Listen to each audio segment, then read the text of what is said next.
Around 5 years ago, I started gravitating towards jobs that made solitude a requirement instead of a consequence, just after finally accepting that I was an introvert.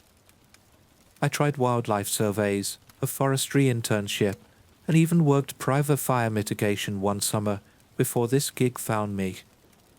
It's how I ended up at my post on the northern edge, Tower 9. The government, or whoever owned this place, refer to it as a conservation perimeter, or some other empty phrasing. What it really was, though, was a swath of wilderness too big and too wild for anyone to trust leaving alone. The acreage stretched far enough to swallow towns whole. 13 fire towers covered the zone, 13 watchers if you counted us all. They called us rangers, though it was more about fire prevention than policing hikers or keeping bears away from trailheads. Most rangers keep to their towers, but some of us made a habit of breaking the rules we decided were pointless. Technically, we weren't supposed to leave our posts without clearance, especially during the dry season. But out here, miles from the nearest supervisor, the rules didn't mean much. Logan worked out in Tower 7, which sat a good few miles east. He didn't talk much about where he came from. He'd nod through most of a conversation, say something dry under his breath, then go quiet again. But he was solid. We didn't hang out often, but sometimes we'd meet halfway between towers, trade supplies, pass a flask, and sit in silence. I liked that about him.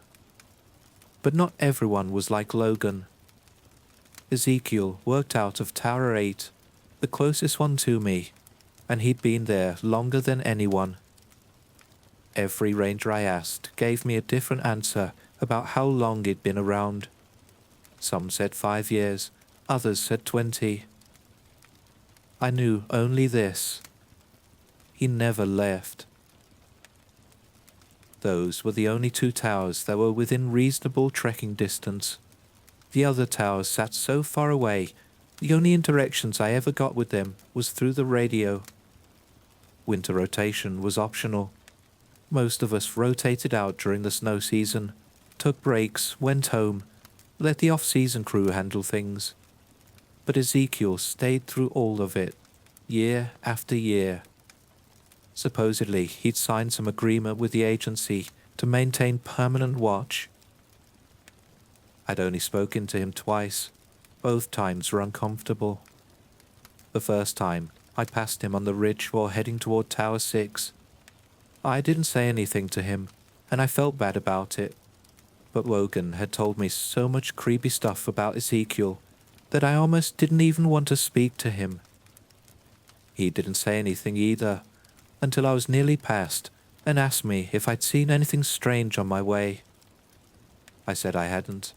Then he just looked away and seemed to be focused on something else entirely already. He wasn't warm, far from it, and I didn't really like spending too much time around him. My first winter in the tower wasn't forced on me. I asked for it. The agency gave me a pay cut and ensured I understood the response time would be a joke if anything went wrong. But I signed off anyway. I was starting to really like this job. Once Logan cleared out, the ridge went dead quiet. His tower light stopped flickering across the tree line in the evenings. That left me and Ezekiel. I didn't think about it much. I just focused on the scenery. The forest itself had no straight edges. It was hills and valleys stitched together by frozen creeks. Snow blanketed the evergreens early that year. Most of the smaller trees had dropped their leaves already, and the taller ones stood out black against the white. Wind carved up the snow into low spines that looked like frozen wakes, as if something had swum through the powder and disappeared. I was out near the edge of my patrol line when I saw it. The light had shifted into that flat winter amber that makes shadows long and deceptive. I'd been inspecting some of the brush piles left behind by the firebreak crews. The wind was quiet, and the trees barely moved. Then, a break in the whiteness. It was too far off to see clearly, but it looked like a large deer limping. I don't mean walking unevenly. I mean dragging itself forward in slow, halting bursts, like one of its legs didn't want to follow. My first instinct was to stay put. We're told not to interfere with wildlife. If an animal dies, it dies. We aren't rescue. But I hadn't been out here long enough to be numb about animals suffering. I stood there for a minute, staring across the slope. The sky overhead was clear. Visibility wasn't bad. I could see the shapes of the trees for a few hundred yards before they disappeared behind a ridge. The animal had crossed into a shallow trench and left a trail behind it. A broken red line bleeding into the snow. I figured I could follow it for a bit and see if I could help it somehow. I wasn't even sure how, but I knew it'd stay in my mind. If not, I could at least make sure it didn't go down in some ditch where nothing would find it until spring. I checked my belt. My radio was on. My coat was zipped tight. I still had enough daylight to get back if I moved quick. I started walking. The snow had only started falling the night before, so it was easy to see the fresh marks. But the tracks were off. I've seen deer prints plenty of times, and these didn't match. They were larger, for one thing, and they weren't symmetrical. The spacing between them seemed wrong, longer than a deer should have been able to manage with a limp. I stopped to examine them several times, crouching down to touch the edges. Some of them looked melted around the sides, as if the heat had softened the snow when they formed. An injury maybe, a birth defect. I kept moving forward. The blood trail dipped into a shallow drainage basin where the trees thinned out. I followed it between clumps of dead brush and saplings half buried under snowdrifts. The wind began to shift while I walked. I felt it before I heard it. Sharp, low, funneling down the slope like something alive. The clouds hadn't warned me. The sky had stayed open and glassy above the treetops. But within seconds, the snow came driving in sideways, fine and fast. The shift was absolute.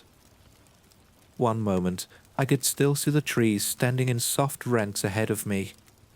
Then, without build-up, they disappeared.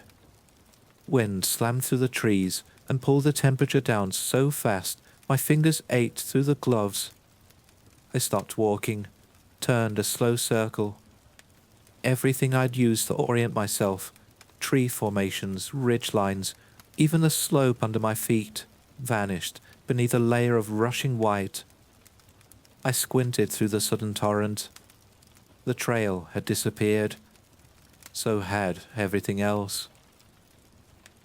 I looked behind me. Where my boot prints had been only seconds ago, there was nothing.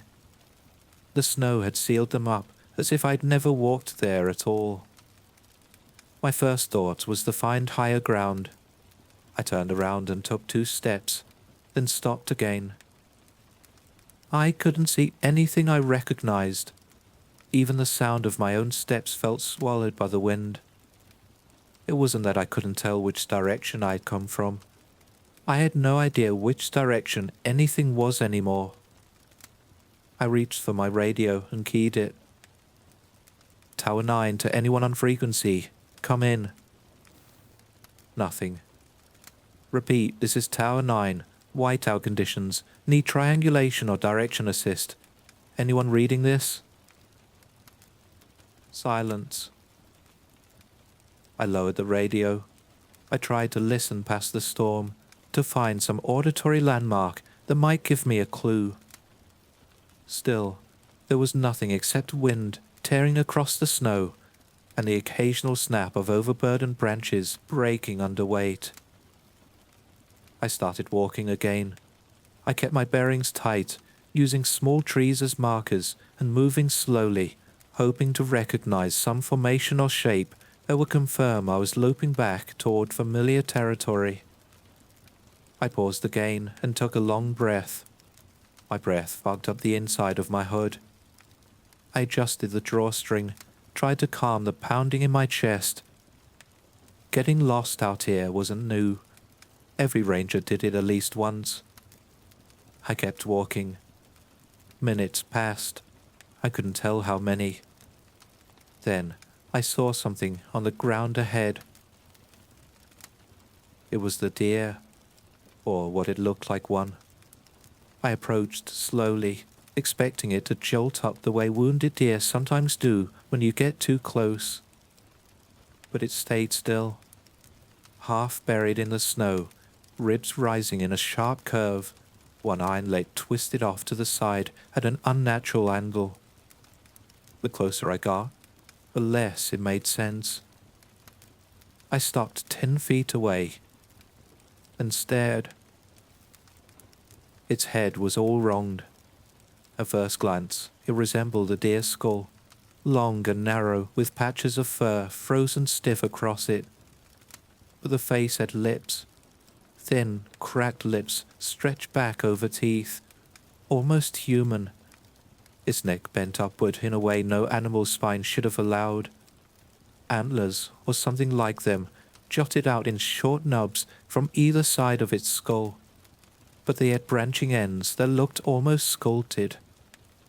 Its torso heaved, slow and unsteady, and I realized it was still breathing.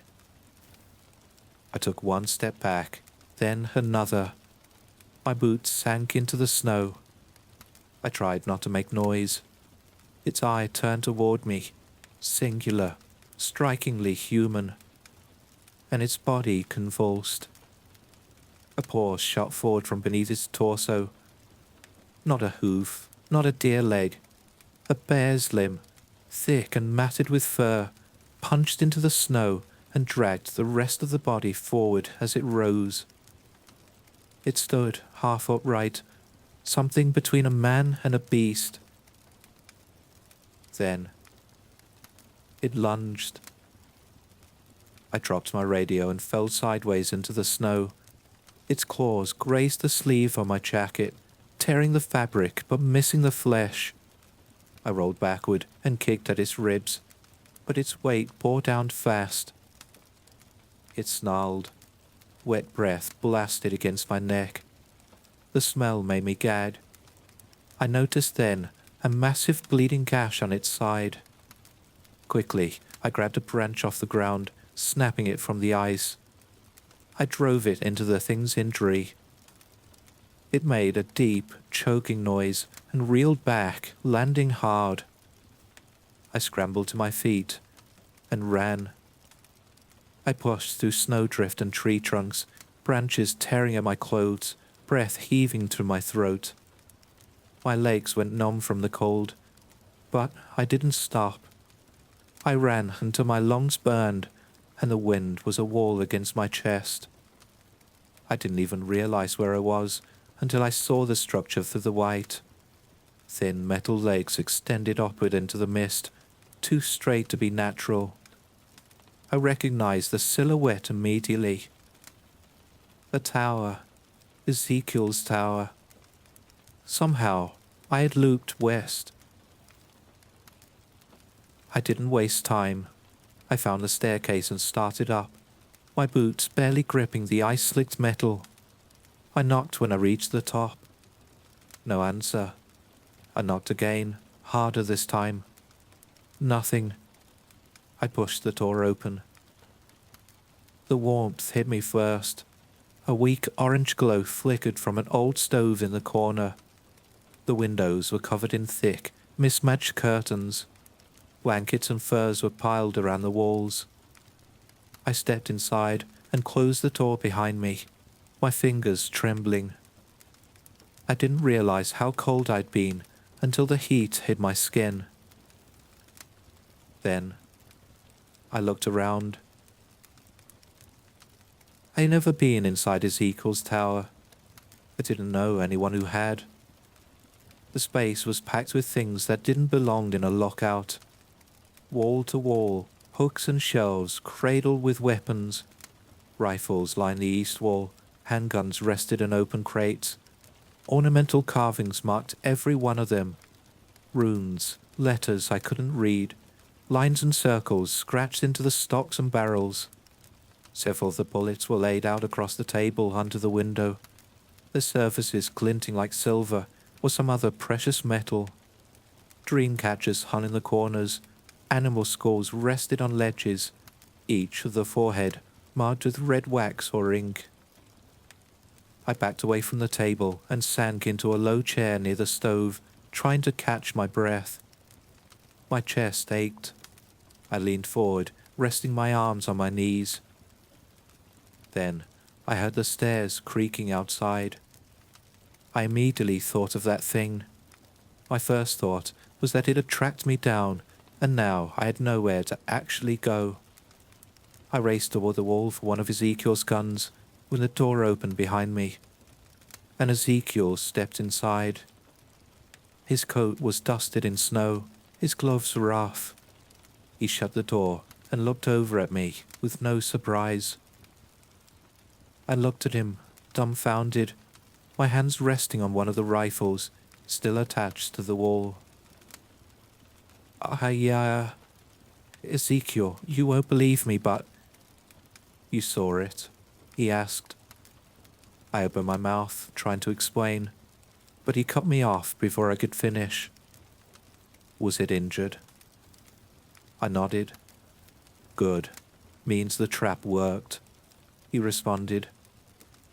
After a brief silence, well, he said at last, since you already saw it. He turned and met my eyes. The corner of his mouth twitched in what might have been a grimace. It can't be helped now. He walked across the room with the slow certainty of a man who knew where every board creaked. He moved past the stove, past the table with the bullets, and stopped in front of a tall shelf near the corner. His hands hovered momentarily, then landed on a thick, water-warped book bound in leather and marked in strange faded lettering. He pulled it free, thumbed through the pages, and found what he was looking for. I am sorry, though, he said, not looking up. I hadn't let one slip in over a decade. Maybe I am getting old. The pages made a dry sound as he turned them. It's smart, Ezekiel muttered, eyes scanning the page. Real smart. See, some people think it's three creatures sewn together. Some think it's one thing splitting apart into three. He turned the book toward me. The illustration on the page looked too exact to be guesswork. Antlers, human faces, claws from something simian or bear-like. Its body was sketched mid-motion. He looked at the page, then back at me. You're lucky it was wounded. Would have killed you otherwise. He snapped the box shut and slid it under his arm. Then he crossed to another shelf. His hand moved quickly this time, grabbing a flat, circular object wrapped in cloth. He unwrapped it and held it out to me. It looked like a mirror, but the surface was darker than glass, more reflective than metal. The edges were edgeless symbols, and the reflection it gave back felt delayed. Take it, he said. I didn't move. He held it closer. You're coming with me. You know where it was last. I need you to take me there. I stared at the mirror, then at him. You think I want company? I'd rather do this alone. One man would have trouble taking it down. Two should make it manageable. He let go of the object. I caught it, cradled the weight of it in both hands. You're part of this now, whether you want to be or not. After that, Ezekiel briefly explained the plan to me. I was to be a distraction since I held its scent and it saw me as its prey. I was to point the mirror toward it, leaving it frozen just long enough for Ezekiel to take it out. Ezekiel put his coat back on and grabbed a large tool, what looked to be a crossbow from the wall, and motioned for me to move in front of him. I obeyed. The snow had slowed, though only slightly. By the time we set out, the wind still bit through the treetops, and the sky hung low above us, dull and thick. But it wasn't a full whiteout anymore. We moved downhill, cutting through what was left of my trail. Ezekiel walked with purpose, one hand gripping his crossbow, the other steadying himself along exposed trunks and roots. He didn't speak much, except a nod when we hit terrain he recognized from my descriptions. I stayed in front of him, scanning every branch, every path of snow that looked uneven. I wasn't sure if the thing had kept moving after it attacked me. I wasn't even sure it could bleed out. That was the problem. I didn't know anything about what it was or how we were going to take it out. We found the place after 30 minutes of trudging. It wasn't far from the tower. I'd run further than I realized during the panic. The snow in the clearing was broken and stained, dark veins crisscrossing through it in wild spirals. Ezekiel moved to the center, crouched down, and studied the ground. He shifted the snow gently, brushing away the surface to expose the soil beneath. I kept thinking about whether I could actually do this, whether I'd freeze if it showed up again, whether he'd see it in my face. He looked over his shoulder at me. Keep your eyes open. It hit us, without warning. 1 second we were standing in silence, and the next the trees exploded into motion. Snow burst upward as a massive form barreled out from the gully to our right. Ezekiel spun, raising his weapon, but the thing was faster. It slammed into him before he could aim. The crossbow flew from his grip and skidded into the trees. Ezekiel hit the ground hard. I froze for a moment. The creature loomed over him, its shape warping in place where muscle met hide, one shoulder twitching as if it had too many limbs packed into too little space. Its breathing was aggressive. It was angry. Its jaw stretched open as it stared at Ezekiel. Its eyes were set wide across his head, mismatched in shape and size. Ezekiel tried to reach for something at his belt, but the beast slammed its elbow across his chest. I heard something crack. I ran toward them and kicked hard into the thing's exposed flank. My boot landed near the wound I'd seen earlier. The creature shrieked and stumbled sideways. I fell back and grabbed Ezekiel by the arm, but he was too heavy to move. His legs didn't respond. His mouth opened, but no sound came out. His hand finally twitched and pointed toward the crossbow. The creature's body shifted as it rose. Bones stretched, fur slowed off in clumps, revealing muscle underneath that pulsed visibly. It looked at me, then at Ezekiel.